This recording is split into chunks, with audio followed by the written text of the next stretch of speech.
Hey, so last week I promised you some answers. I wish I had more to give you, but for now, let's start with what we have and where we left off. Let's start with Darkgull.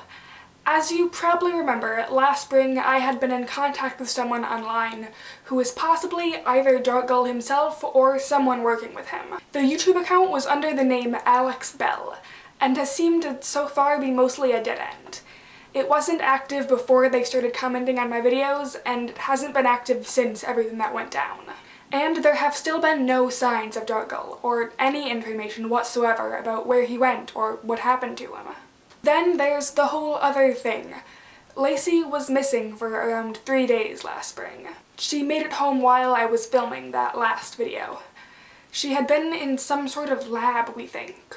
She mostly remembers sitting in her room, but she says there was strange machinery and lots of different people walking by. They did something to her memory, so it's sort of hazy. Based on even that alone, it seems likely that these are the same people behind the week she lost sophomore year, about a month before she started showing signs of her powers. Or at least we can only hope that's the case. The last thing we need is another mysterious group to deal with. Lacey managed to sneak out of wherever she was and made it back here. That bit you sort of saw. Right after she got here, we both left to go back to the lab, hoping to find proof of something, anything they were doing, and then call the police.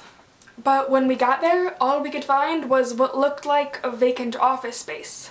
Wherever Lacey had been was somehow gone. It was definitely the same building.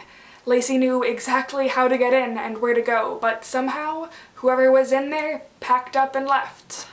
We don't know how they did it. The only clue we could find was when we were leaving, on the sign by the door that lists all the building's tenants by floor.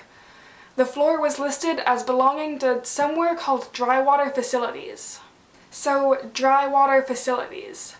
We tried to contact the building's owner to see if he could tell us anything about who had rented the floor, but he wasn't super eager to give information on his tenants to a couple of random college girls. From our research, Drywater Facilities seems to be a real company, legally speaking, that exists. But that's about all we could find.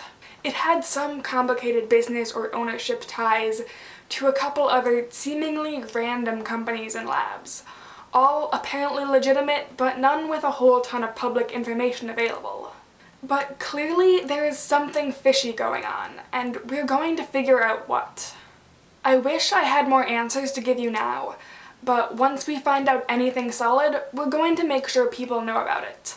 This seems like the kind of thing the public should know about. And maybe if we keep talking about it, we'll be able to find other people who know things or who can help us put the pieces together. We don't know what they're trying to accomplish, or what they've done to Lacey.